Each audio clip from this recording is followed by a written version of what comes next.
प्यारे छात्रों, मैं Jitendra Kumar Sharma education hit channel के माध्यम से जो छात्र TGT, PGT, MA art painting, BA art painting, BFA, MFA और हिस्ट्री से संबंधित क्लासें कर रहे हैं, उनके लिए एक महत्वपूर्ण सब्जेक्ट लेकर के उपस्थित हुआ हूँ। ये वह सब्जेक्ट है जो अक्सर आपको टीजीटी, पीजीटी में कला में ये प्रश्न आते हैं, लेकिन स्टूडेंट उन्हें छोड़ देते हैं। अब बुकों में भी उसका मेटेरियल इतना कठिन होता है कि वो सरलता से समझ में आता नहीं है, केवल वो रट लेते हैं। तो मैं आज आपको सरल माध्यम से बताने के लिए उपस्थित हुआ हूँ। जैसा कि आप जान रहे हैं कि आज जो मैं आपके सामने इस प्रकार से कपड़े पहन के खड़ा हुआ हूँ, और आज जो आप बाज़ार में जब आप बड़े शहरों में निकलते हैं तो लड़कियों को देखते हैं जिनकी जीन्स वगैरह फटी हुई है और डिज़ाइन ऐसे आ रहे हैं कि जीन्स फटी हुई है और आधुनिक कपड़े हैं। लड़कों ने अपने बाल लंबे किए हुए हैं और लड़कियों ने अपने बाल छोटे कर लिए हैं। एक किसी कंपनी का प्रचार देखते हैं तो पूरे प्रचार पर कोने पर कंपनी का नाम होता है, स्टाइलिश तरीके से पूरा डिब्बा खाली होता है ऊपर से, और नीचे स्टाइलिश तरीके से नाम होता है। बड़ी बड़ी कंपनियों के प्रचार हम देखते हैं तो वो क्या होता है, पूरा अखबार लेंगे, केवल कोने पर कंपनी का नाम डालेंगे। तो ये आखिर चीज़ आई कहाँ से? इस संसार को बदलने वाला कौन है? ये मॉडर्न जो ज़माना आया वो कहाँ से शुरू हुआ? तो उसी संबंध में मैं आपको आज एक महत्वपूर्ण और बड़े रोचक तरीके से बता रहा हूँ, जिसे आप वीडियो को पूरी लास्ट तक देखें, तभी आपके पूरा समझ में आएगा। और चैनल को सब्सक्राइब कर दें, बेल आइकन दबा दें, ताकि आने वाली जितनी भी वीडियो है समय समय पर आपको मिलती रहे। तो मैं आपको इस विषय में बता रहा हूँ। तो देखिए, ऐसा हुआ, ये सबसे पहले है यूरोप चित्रकला का इतिहास है, माने, और ये है प्रभाववाद। इन माने जो चित्रकार थे, 1832 में इनका जन्म हुआ और 1863 में एक ये चित्रकार थे। इनके जो पिता थे वो न्यायाधीश थे। ये चाहते थे अपने बच्चे को अच्छी आर्ट और किसी व्यवसाय में डालें, लेकिन वो उनका बचपन से ही पेंटिंग वगैरह बनाने का विचार रहता था। वो अच्छे चित्रकार थे, वो चित्र वगैरह बनाते थे। तो उन्होंने पहले पेरिस में एक प्रदर्शनी लगती थी, उसमें सभी चित्रकार अपनी पेंटिंग वगैरह भेजते थे। तो ये जो चित्रकार है माने, और देखो एक अब बात और महत्वपूर्ण बता देना चाहता हूँ, एक है माने और एक यूरोप चित्रकला इतिहास में आते हैं, उनका नाम है मोने। ये दोनों एक ही साथ हुए हैं, एक साथ ही इन्होंने पेंटिंग वगैरह बनाई है। इस बात को ध्यान रखने की बात है, एक माने और एक मोने। तो मैं जो आपको बता रहा हूँ वो बता रहा हूँ माने के विषय में। तो जिन्होंने ये संसार को परिवर्तन जो किया वो माने के द्वारा एक पेंटिंग बनी, उसके द्वारा हो गया। तो ये माने, जब ये चित्रकार न्यायाधीश इनके पिता थे और इन्होंने पेंटिंग वगैरह बनाने का शौक था, तो इनके पिता ने इन्हें पेंटिंग बनाने से रोका। वो चाहते थे किसी और अच्छे व्यवसाय में लगें, क्योंकि उस समय पेंटिंग वगैरह में अच्छी कमाई नहीं थी। लेकिन ये बचपन से इनकी इच्छा चित्रकार बनने की थी और इन्होंने चित्रकारी पर ज़्यादा ध्यान दिया। तो उस समय क्या होता था, पेरिस में प्रदर्शनी लगती थी और उस प्रदर्शनी में इन्होंने अपनी एक पेंटिंग भेजी थी। ये 1861 में स्पेनिश गिटार वादक, और ये राष्ट्रीय जो पेरिस प्रदर्शनी थी उसमें इनकी स्वीकृति हुई थी, इन्हें पुरस्कार भी उसमें मिला था। कोई बात नहीं, उसके 2 साल बाद 1863 में वहाँ पे फिर दोबारा से प्रदर्शनी लगी, पेरिस के संग्रहालय में राजा के द्वारा लगाई गई, और उसमें बहुत सारी पेंटिंग वगैरह आई। तो उसमें जब इन्होंने एक पेंटिंग बनाई, उसका नाम था तृण पर भोजन। तृण कहते हैं घास को, घास पर भोजन खाते हुए इन्होंने एक पेंटिंग बनाई। तो वो जो पेंटिंग बनाई, उस पेंटिंग का इतना विरोध हुआ कि वहाँ राजा को खुद उस प्रदर्शनी हॉल में आना पड़ा और इनकी पेंटिंग को उस प्रदर्शनी में से हटाना पड़ा। और जब इनकी पेंटिंग प्रदर्शनी में आई और उसका विरोध हुआ, तो उसमें जो इस तरीके की और भी नग्न टाइप की लेडीजों की नग्न टाइप की पेंटिंग वगैरह लगी हुई थी, वो भी हटानी पड़ी। तो इस प्रकार से 4000 पेंटिंग उस प्रदर्शनी हॉल में से हटा दी कि ये अश्लीलता यहाँ नहीं फैलाई जाएगी। उस अश्लीलता को हटाने के लिए वहाँ से वो पेंटिंग वगैरह सब वहाँ से हटा दी, और हटाने के बाद इनकी जो तृण पर भोजन थी वो हटा दी गई। और उसके बाद जब बहुत लोगों ने विरोध करा, तो फिर राजा ने थोड़ा विचार करने के बाद उसी हॉल में 2 महीने बाद फिर से एक प्रदर्शनी लगाई, और वो जो अस्वीकृत प्रदर्शनी पेंटिंग हो गई थी, अस्वीकृत पेंटिंग, उसकी प्रदर्शनी फिर से लगाई गई और उसका नाम रखा गया अस्वीकृत प्रदर्शनी की पेंटिंग गैलरी, वो रखा गया। और उसमें वो सारी पेंटिंग, तो 4000 जो पेंटिंग थी उनमें से कुछ लोगों ने तो अपनी पेंटिंग हटा ली, लेकिन 600 650 लोगों ने दोबारा से उसमें अपनी पेंटिंग लगाई। उसमें माने की पेंटिंग तृण पर भोजन, ये भी लगाई गई। तो तृण पर भोजन जो पेंटिंग थी उसका इतना विरोध हुआ और लोग विरोध में उसे ज़्यादा से ज़्यादा देखने के लिए पहुंचे। ये समझो उस पेंटिंग को देखने के लिए पेरिस पूरा उस पेंटिंग को देखने के लिए उमड़ पड़ा। हर आदमी उस पेंटिंग को देखना चाहता था। जबकि इन्होंने जो उस पेंटिंग में बनाई थी, उस पेंटिंग के बारे में बता रहा हूँ और मैं इस पर आपका चित्र भी डाल दूंगा लास्ट में कि वो पेंटिंग कौन सी है।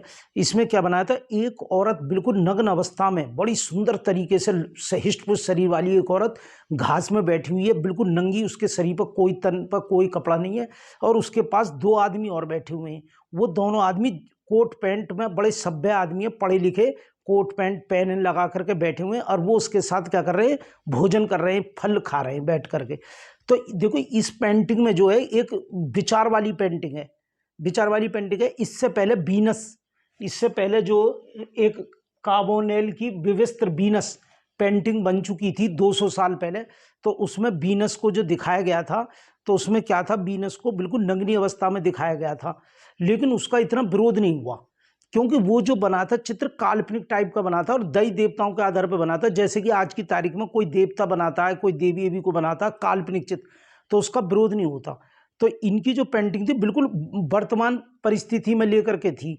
एक पहले जो पेंटिंग थी वो इस तरीके की थी कि उसमें मुकुट वगैरह करके राजा महाराजा देवताओं के तरीके से बनाई गई। ये बनाई थी कोट पैंट में, बिल्कुल मॉडर्न टाइप में, जैसे ऐसे लग रहा था जैसे एक औरत को बैठा करके और सामने दो आदमी बैठा कर नग्न फोटो खींची गई है। तो देखो ये एक बहुत ही दिमाग पर विचार डालने वाली पेंटिंग है जिसे मैं आपको समझाने की कोशिश कर रहा हूँ। देखो कभी भी ऐसा नहीं, ऐसा जब एक पुरुष स्त्री आपस में मिलते हैं, किसी कमरे में सेक्स करते हैं, तो उसमें वो दोनों नग्न अवस्था में होते हैं, तो वो कोई ऐसा विरोध नहीं है, वो एक आम धारणा बन जाती है।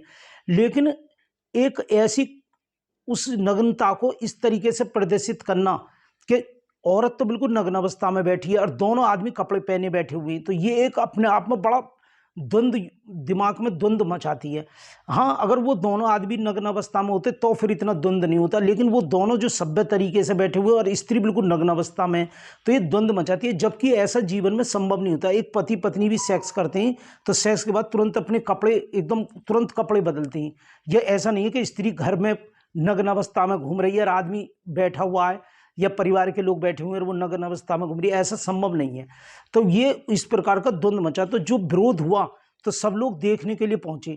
तो यहाँ पे एक चीज निकल कर आई कि बदनाम होंगे तो नाम भी होगा। ये चीज वहां उस समय 1863 में ये चीज निकल के आ गई कि बदनाम होंगे तो नाम भी होगा। तो जो जितना बदनाम होगा वो उतना ही उसका नाम होगा। और आप वर्तमान में देख रहे हो जिस फिल्म का विरोध होने लगता है, लोग विरोध करते हैं, तो उस फिल्म और ज़्यादा चलती है, लोग ज़्यादा देखने पहुंचते हैं कि आखिर इसमें क्या गलत है। इतनी अगर विरोध ना हो तो इतने नहीं जाएंगे, लेकिन जब ज़्यादा जाएंगे। तो ये जो पेंटिंग थी इसने एकदम लो कर दिया। तो इससे जो बदनाम हुआ तो माने का नाम पूरे पेरिस में और पूरे विदेशों में, देशों में, पूरी दुनिया में फैल गया। तो जो और अन्य चित्रकार थे अब तक जो परंपरावादी चित्र बनाते थे, तो वो अब उन्होंने परंपरावादी चित्र बनाने बंद कर दिया। अब वो प्रभाव पे वाली पेंटिंग बना ले। लेकिन प्रभाव से मतलब क्या है, अब से पहले जो पेंटिंग बनती थी वो जो बनती थी वो किसी सब्जेक्ट पर बनती थी, देवता के ऊपर, किसी राजा के ऊपर, किसी सब्जेक्ट के ऊपर। और जैसे राजा देवता या जो लोग धनी लोग चाहते थे उस पर ही चित्रकार बनाते थे।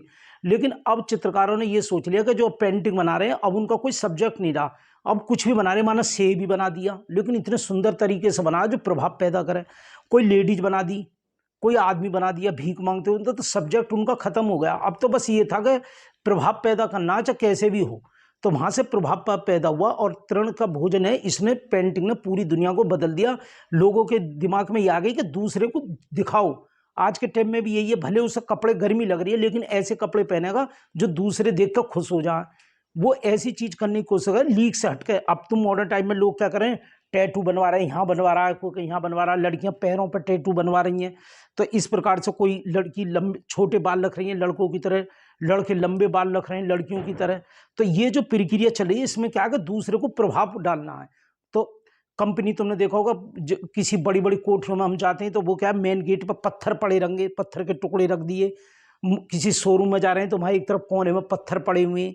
किसी ने क्या करा, कोई पेंटिंग बनाई है तो खाली एक ब्रेंच की पेंटिंग बना दी, किसी ने कुर्सी की, टूटी हुई कुर्सी की पेंटिंग बना दी। तो मतलब प्रभाव डालना है। तो यहाँ से प्रभाव बस होगा, धीरे धीरे मॉडर्नपना आ गया। अब से पहले जो होता था वो क्या कर राजा महाराजे की बनानी, अब जो चित्रकार बनाने लगे वो मॉडर्न आर्ट की पेंटिंग बनाने लगे और इससे धीरे धीरे दुनिया में परिवर्तन आता चला गया, लोग चेंज होने लगे। घर के जो नक्शे, इससे पहले घर के जो दरवाजे कंगूरे टाइप बनते थे, अब क्या मॉडर्न टाइप के बिल्कुल प्लेन, दीवार बिल्कुल प्लेन बना दी, एक तरफ डिजाइन बना दिया। तो मतलब जो पहले बारीक कारीगरी वगैरह जो मुगल आर्ट में आप देखते आ रहे हैं और जो किशनगढ़ शैली वगैरह में देते आ रहे हैं, वो चीज़ खत्म हो गई, अब बिल्कुल मॉडर्न पना आ गया। और विशेषकर जो कलर हो गए धूसर सलेटी कलर, आजकल देखो सलेटी कलर धूसर कलर का भी बहुत बड़ा जमाना चल रहा है, तो वो कलर लगने लगे। इससे पहले को चमकीले कलर लगते थे, लाल पीले नीले इस तरीके के चमक वाले, अब वो चमक वाले कलर भी खत्म हो गए और पेंटिंग में धूसर कलर सलेटी कलर इस टाइप के कलर बिल्कुल डार्क एकदम और बिल्कुल एक ही कलर, कपड़े भी बिल्कुल प्लेन। इससे पहले जो कपड़े वगैरह जो बनते थे नीचे का कुछ और ऊपर का ये दुपट्टा और टाइप का, लेकिन अब क्या हुआ सारा एक ही कलर का, कोई डिजाइन नहीं, प्लेन। तो मतलब लोगों ने लीक से हटकर काम करना शुरू कर दिया और वो परंपरा आज तक बराबर चली आ रही है। और तो माने कि इस पेंटिंग का इतना विरोध हुआ और लोग ज़्यादा से विरोध तो होता रहा, लेकिन चुप चुप तरीके से लोग इस पेंटिंग को देखने जाते रहे। अच्छा, इससे पहले जो पेंटिंग बनी थी तो इन्हों की जो बनी थी काव्यन की विवस्त्र वीनस, ये भी बहुत ही नग्न लेडीज की है, वो मैं आपको इसमें डालूंगा देखना फोटो। तो उसमें क्या वो अपनी योनि में उंगली डाल रही है, तो इस तरीके की पेंटिंग बनी है। और ऐसे इन्होंने फिर ओलंपिया चित्र बनाया, उसके बाद में मानी ने ओलंपिया चित्र बनाया। तो ये ओलंपिया जो चित्र बनाया वो उसका भी इतना विरोध हुआ। इसमें भी क्या हुआ, एक ही बहुत खूबसूरत औरत की बिल्कुल हूबहू पेंटिंग बनाई है नग्न अवस्था में लेटी हुई, ओलंपिया, तो इस पेंटिंग का नाम रखा। तो इसका भी इतनी पब्लिक उमड़ी देखने के लिए कि यूरोप पेरिस के राजा को इस पेंटिंग के दोनों तरफ सिपाही लगाने पड़े पब्लिक को रोकने के लिए।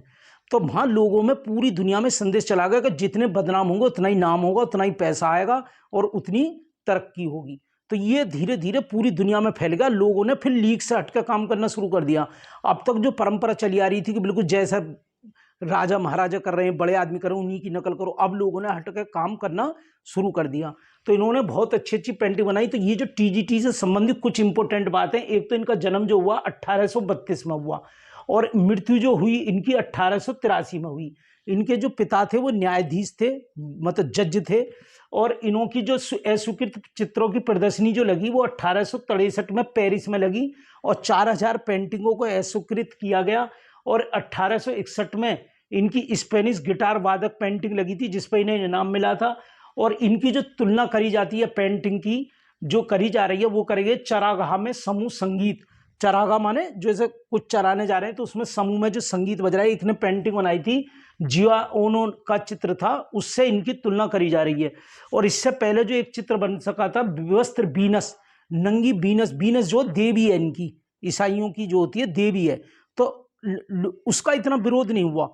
तो लोगों ने टकराव आपस में कम बातें हुई, चर्चा हुई, भाई वीनस की इससे पहले फोटो बनी है नग्न अवस्था में बिल्कुल, उसकी तो तुम विरोध करना रहे, इसी का क्यों विरोध कर रहे हो। लेकिन इस बात को कोई कह नहीं पा रहा, कोई कह नहीं पा रहा इस बात को।